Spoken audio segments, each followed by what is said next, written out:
Bem, é uma alegria estar aqui em Sorocaba, essa cidade tão importante, pujante, com mais de 760 mil habitantes, e a convite da nossa vereadora querida, Yara Bernardes, que tem uma trajetória, me dizia que foi a primeira vereadora mulher aqui de Sorocaba, deputada federal, e que sempre defendeu muito as mulheres, né, com leis importantíssimas, tanto no nível federal quanto aqui no município, agora na Câmara de Vereadores.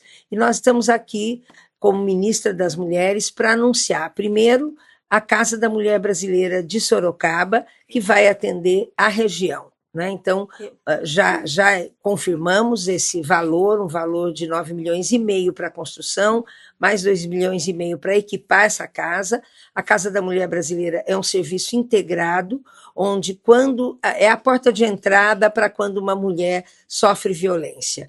Né? Ela tem um atendimento psicossocial, tem um espaço para as crianças, tem um alojamento provisório quando necessitar, tem a Patrulha Maria da Penha, a Delegacia Especializada, a Defensoria Pública, o Ministério Público, até o IML, né, dependendo do projeto, e esse é um debate que, obviamente, sempre é feito coletivamente, né, a partir da decisão com a solicitação do município para essa casa aqui, né, com todo o apoio aqui da nossa vereadora Yara, então a garantia, e agora vamos esperar que os terrenos já foram indicados, a análise dos terrenos para ver qual é o melhor lugar, melhor espaço, onde tem mais acesso para as mulheres, e a gente espera que o quanto antes esse processo licitatório aconteça, e depois também, paralelo à obra, um comitê gestor que se reúne para programar, para planejar que todos esses serviços trabalhem de forma integrada. Isso é muito importante, eu tenho certeza que para a região também será, porque organiza a política para as mulheres, integra os serviços junto com a saúde, com a assistência social, com a educação, com a cultura, com o esporte, com todas as áreas. A política para as mulheres é uma política intersetorial e é preciso que o governo municipal, estadual e federal, como estamos fazendo, tenham esse comando de dialogar, de se aproximar e de trazer, né, toda a rede pública de serviços no atendimento às mulheres. As mulheres são sempre mais que 50% da população, que acontece também aqui em Sorocaba. Então, nesse sentido, a gente, né, tem a honra de estar aqui para falar das ações do Ministério das Mulheres, dos programas, das políticas públicas, né, do campo da prevenção, para falar do pacto com os três poderes que o presidente Lula lidera, junto com o ministro Fachin do STF e também presidente do Conselho Nacional de Justiça. Então, é o sistema judiciário junto com o executivo e junto com o legislativo, o Congresso Nacional também. Então, nós precisamos de boas leis, boas políticas públicas e que o sistema de justiça funcione no tempo adequado para atender as mulheres. Vamos falar desse pacto hoje. E uma notícia de ontem, que o Ministério da Justiça acompanha e monitora os casos de feminicídio, nós tivemos uma redução em relação ao ano passado, abril e maio do ano passado, este ano de 11,45%.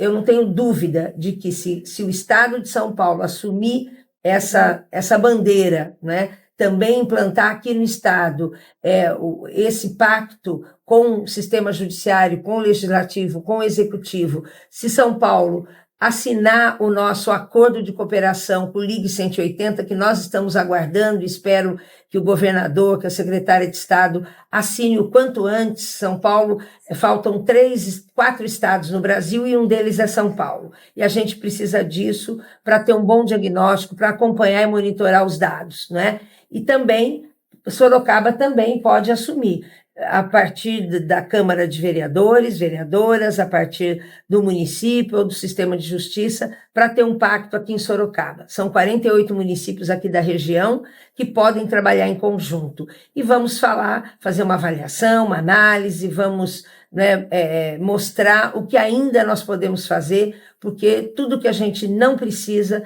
é ver as mulheres mortas por serem mulheres. Chega de feminicídio, chega de estupros, chega de qualquer violência contra a mulher. Queremos as mulheres vivas, as mulheres livres, as mulheres protagonistas num processo de desenvolvimento que elas são absolutamente capazes. Então, estou feliz de estar aqui dialogando hoje com a comunidade em Sorocaba. Obrigada, ministra. Muito obrigada. Ministra, eu sou a Carol do Jornal Cruzeiro do Sul.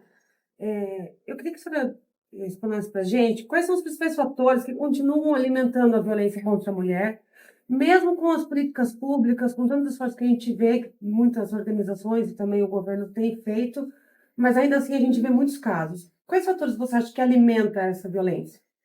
Bem, nós temos uma chaga que é mundial, que é planetária, não é? Isso é fruto de uma raiz na estrutura da organização do mundo, dos sistemas políticos. Então, quando a gente, ainda herdando, né, de um sistema patriarcal, onde estava definido e assimilado que quem mandava, que quem sempre mandou foi o homem. Né? Sempre teve poder foi o homem, inclusive sobre os nossos corpos, sobre os corpos das mulheres. Até hoje, quando os agressores chegam na frente do juiz, ele diz: doutor, matar na rua é crime, mas dentro da minha casa, ou seja, as pessoas, não é, ninguém nasce agressor, mas há uma cultura, né, de que o homem, o menino, o jovem, né, o adulto pode mandar nas mulheres, e isso em todas as classes sociais.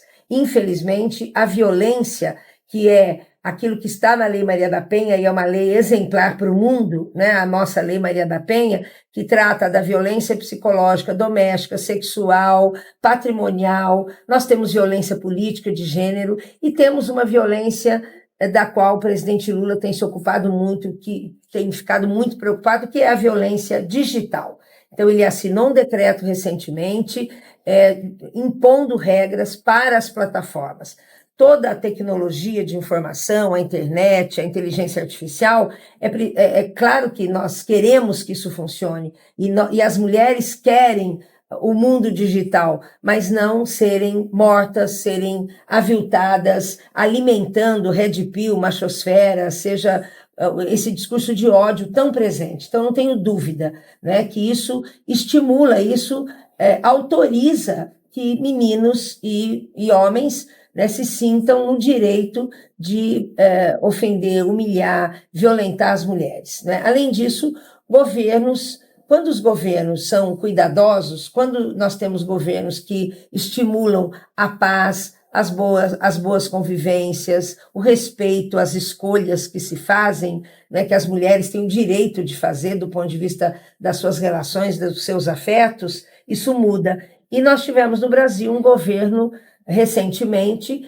que quis colocar mais armas nas mãos das pessoas, que desvalorizou, tirou prestígio, ofendeu muito as mulheres. O que nós vemos até hoje na Câmara de Deputados, Yara foi deputada federal, sabe bem disso, 513 deputados e deputadas, 91 mulheres deputadas, e que sofrem todos os dias processos gravíssimos de humilhação, de ofensa, e nós não podemos mais conviver com isso. Então, é um conjunto de fatores que tem banalizado a vida das mulheres. E quando as pessoas se sentem autorizadas para fazer isso, elas não medem, né? Porque há um mundo, quando a gente tem uma guerra no mundo, isso nos afeta, né? E aí há um processo de intolerância, um processo de absoluta desvalorização da própria convivência.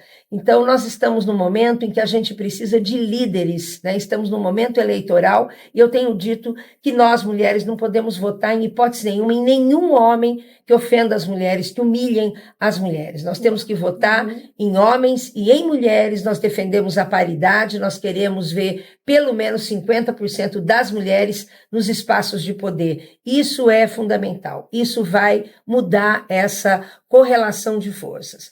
As próprias mulheres que sofrem violência nos pedem, nós queremos mais delegadas mulheres, mais juízas mulheres, mais defensoras mulheres, mais policiais mulheres, porque onde as mulheres estão tem muita responsabilidade, solidariedade, tem muita, né, obviamente, as mulheres sabem do que elas vivenciam.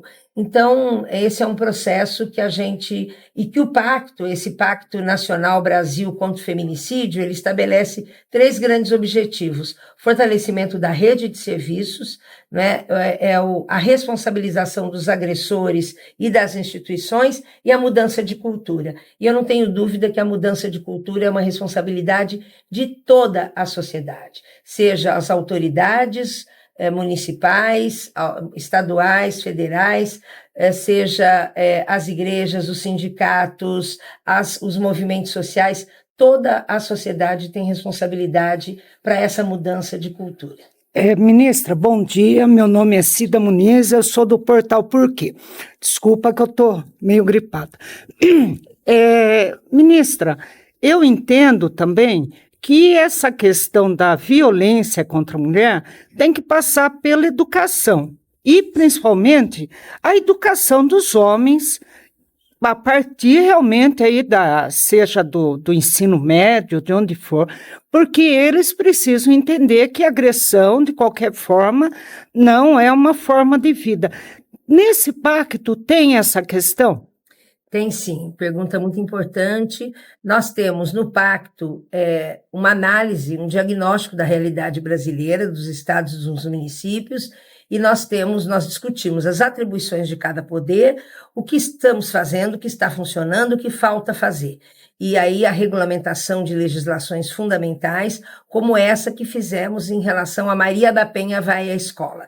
Então, a partir de agora, com o MEC, Ministério das Mulheres e o MEC, junto com os outros poderes, vamos implementar, como eu estava dizendo, não é uma semana pedagógica ou uma campanha. Todos os currículos na educação básica terão esse conteúdo sobre os direitos das mulheres, sobre a violência contra as mulheres. Ensino básico, ensino fundamental e ensino médio. E também um outro protocolo com o MEC que assinamos e junto com o Ministério de Desenvolvimento e Assistência Social, para que nas universidades federais, estaduais, aos municipais, que temos algumas, e nos institutos federais, nós tenhamos pelo menos uma cuidoteca para assegurar que as mulheres possam estudar à noite. Já estamos inaugurando pelo Brasil afora essas cuidotecas, junto com a Política Nacional de Cuidados do Ministério do Desenvolvimento e Assistência Social, junto com o MEC, Ministério das Mulheres, cada um pondo um pouco de recurso para assegurar as cuidotecas, os núcleos de acolhimento, e que nos currículos de todas as graduações e pós-graduações também tenhamos esse conteúdo. Vocês imaginem que se daqui a 5 anos, 6 anos, nós tivermos médicos, enfermeiros, psicólogos, assistentes sociais, contadores, advogados, economistas, professores, todas as profissões saindo com essa formação, com essa chave virada de que na sua atuação profissional tem que ter o recorte de gênero, raça e etnia. O Brasil é imenso, o Brasil tem essa diversidade, né, e nós não podemos fazer de conta que a gente só lida com um grupo, com um segmento da população. Nós temos 5.570 municípios, nós temos 28 povos e comunidades tradicionais no Brasil, né? Nós temos 5 grandes regiões e cada uma com a sua especificidade. E o governo federal tem a responsabilidade de respeitar e de assegurar políticas que correspondam às realidades locais. Então, também, né, nesse campo da prevenção é fundamental. E uma outra questão que o presidente Lula nos chamou e perguntou: escuta, vocês falam das mulheres, falam com as mulheres, política para as mulheres, mas e os homens? São os homens que matam as mulheres. Como é que nós vamos fazer? Por isso, também o presidente Lula tem dialogado, tem insistido. Eu estive aqui no Sindicato dos Metalúrgicos, depois eu vou mostrar a cartilha que eles já fizeram, né? Nós temos que preparar os homens, os meninos, né, na escola, e os jovens e todos os homens, para que eles entendam o que é essa dimensão da violência, porque às vezes é uma coisa tão incorporada que um xingamento, dizer você não pode sair com essa roupa, não vai usar esse batom, não vai viajar sozinha, não vai, né? Quer dizer, o homem se sentindo dono da vida das mulheres, e nós somos donas dos nossos corpos, então nós temos que ter, né, o direito de viver as nossas vidas. Obviamente que todos temos direito direitos e deveres, e ninguém está questionando isso. A questão é que as mulheres, né, e em todas as suas diversidades, porque aí também tem um outro mundo de muita discriminação e de muito preconceito. Nós estamos vendo aí o que a Erika Hilton está passando como presidente da Comissão de Mulheres, né, na Câmara Federal, e uma mulher que é muito atuante, muito competente, muito comprometida com a vida das mulheres em todas as suas diversidades.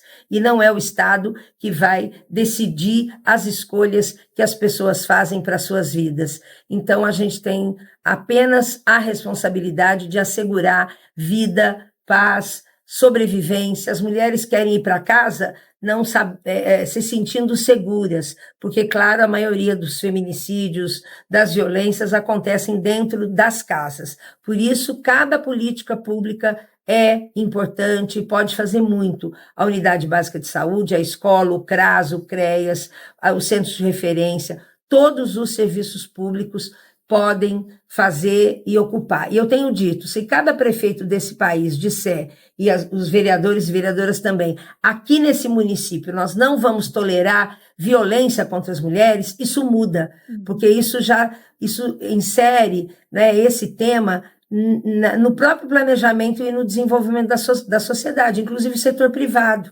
Não é? Estive ontem com a Luísa Trajano, vai fazer um grande evento, o Summit, agora em agosto, né, com mais de 10 mil mulheres, e a Luísa Trajano, como empresária, tem sido, assim como a Ana Fontes e outras, Giovana Quadros, lideranças importantes empresariais, porque a violência está em todos os lugares, em todas as classes sociais. Mas nós vamos sair dessa, tenho certeza, e vamos, né, declinar esses números, porque nós temos hoje a liderança do presidente Lula, nós temos hoje uma relação muito importante, federativa, independente de questão ideológica, de questão partidária. O que a gente quer são governadores e governadoras, prefeitos e prefeitas comprometidos com essa causa. Ministra, mesmo com a queda desses números, ainda o Brasil registra casos de feminicídio no Brasil.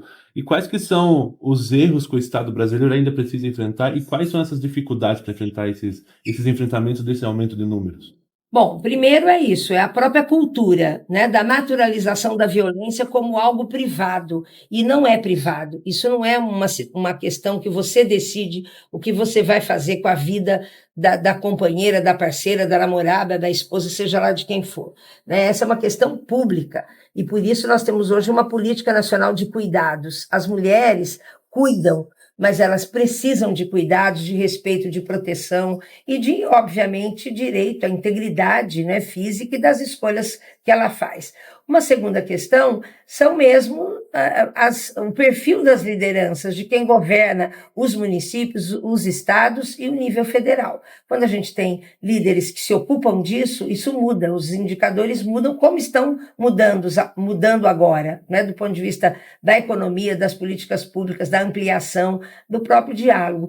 E medidas como no nosso pacto está dizendo, o ministro Wellington Lima, ministro da Justiça, fez uma operação em abril e prendeu mais de 6 mil homens que já estavam com mandado de busca e apreensão. Então, é aquilo que eu disse, é a responsabilização dos agressores, as medidas protetivas, que às vezes demoravam 15 dias, ou agora já caiu para 3 dias, as mulheres não podem esperar.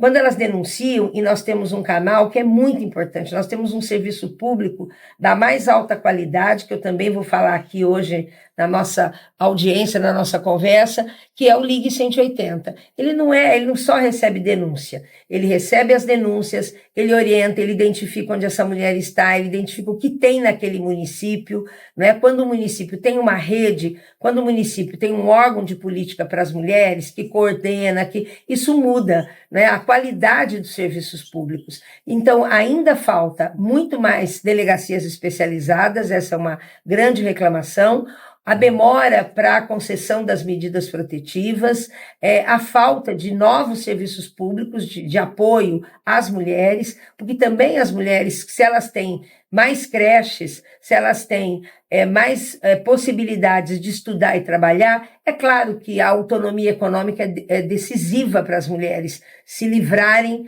né, dessa relação abusiva que às vezes se estende por 10, 20, 30 anos, como aconteceu com a Maria da Penha. Então, é uma série de medidas que, se a gente universalizar, é só cumprir a Constituição Federal de 88 que a gente vai estar num caminho bom, né? Mas isso não é um processo simples. Nós temos aí uma situação política. Quando o Brasil escolhe bem os seus representantes, não há dúvida de que os resultados também são muito melhores. E aí, felizmente, o presidente Lula assumiu em 2023, né, o seu mandato e criou o Ministério das Mulheres. Havia Secretaria Especial de Mulheres, com status de ministério, desde o primeiro governo do presidente Lula. No governo anterior, infelizmente, nós tivemos extinção de muitos ministérios, da Previdência, do Trabalho, das mulheres, da igualdade racial, dos povos indígenas, direitos humanos. Então, quando você desestrutura a administração pública federal, não tem nem como continuar nessa relação com os estados e municípios. E o presidente Lula tomou outro caminho. Ele cria o Ministério das Mulheres, que coordena, que mobiliza, né? A gente anda o Brasil falando com os governos estaduais e municipais. É isso que eu estou fazendo aqui hoje em Sorocaba também. Ministra, bom dia, Reinaldo Galhardo, da SNU Sorocaba. O que a senhora pode dizer também, tanto para as meninas jovens, adolescentes, e também muitas mulheres adultas que ainda enfrentam dificuldade de conseguir bloquear a senhora comentou que a mulher é dona do próprio corpo. E muitos homens não vão respeitar isso, né? Eles estão numa posição de liderança, e aí ele aproveita essa posição de liderança para invadir o espaço físico dessa mulher, tocá-la, assediá-la, né? Fazer carícia. Como que essas mulheres devem reagir? Porque muitos ficam preocupados que se reagir, a pessoa vai ficar pensando mal dela, há esse temor também, né? Claro, as mulheres dizem isso para a gente. Eu tenho vergonha de denunciar. Eu me sinto culpada. Imagina, a mulher é vítima de violência e ainda ela se culpa, porque a sociedade a culpa. Quantas vezes, num julgamento, né, nós sabemos o que é violência vicária, o que é que agora tem uma lei também que o marido, o companheiro, o parceiro usa os filhos para atingir a mulher, não é? Então, e essa própria cultura. Tem mulheres que dizem, eu vou ter que esperar minha mãe morrer para eu me separar, porque ela pede todos os dias para eu não me separar, apesar de saber da relação abusiva que existe. Então, existe muito julgamento, né? Infelizmente, muita hipocrisia, muita falta de solidariedade, não é? E essa separação mesmo entre os poderes, não é? O poder do homem e o poder da mulher, como se isso fosse mundos diferentes. E não são. Todos somos iguais perante a lei. O artigo 3º da Constituição deixa isso muito claro. Nenhuma discriminação de raça, sexo, de nenhum tipo, né? Então, nesse sentido, é preciso que a gente fale sobre essa questão de gênero. Nós tivemos governos que foi proibido falar nas escolas sobre gênero. Hoje nós estamos dizendo, falem. Nós temos que qualificar professores, todos os profissionais, para falar disso. Nós somos iguais perante a lei, perante o mundo, na nossa convivência. Então, esse é um processo permanente de comunicação, de informação, de enfrentar as mídias digitais que só querem saber de lucro, não tem nenhuma ética. Me reuni ontem com 30 influencers em São Paulo falando disso, que fazem podcast, e que elas também, quando elas falam disso, de gênero, quando elas defendem a vida das mulheres, elas também são julgadas, são condenadas, né? Às vezes elas são excluídas desse processo. Então, é de fato um processo muito pesado, né? Enfrentar uma questão cultural milenar, que é mesmo a violência contra as mulheres e esse machismo e essa misoginia. Por isso, também o apelo que eu vou fazer aqui hoje é para que a gente converse com os deputados federais, homens e mulheres, para aprovarem a lei que criminaliza a misoginia. Né? E eu perguntava esses dias para um grupo de alunos de escola o que é misoginia. E aí, de uns 50, um levantou e disse, eu sei, é o ódio contra as mulheres. Então, estimular a misoginia é você reproduzir, é continuar reproduzindo esse sistema. Nós temos que todos os dias falarem, por isso me reuni com 1.500 pastores para dizer para eles, não é?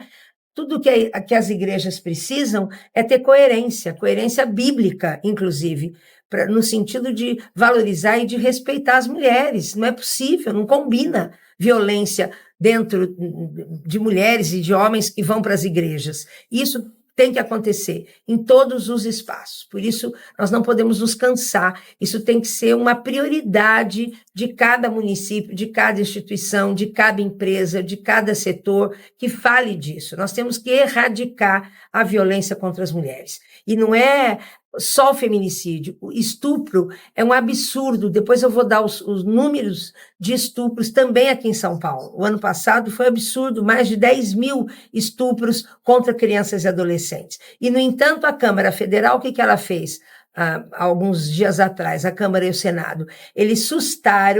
Eles tornaram inválida uma resolução do CONANDA que facilitava que as crianças, que adolescentes vítimas de abuso sexual que engravidaram tivessem acesso ao aborto legal.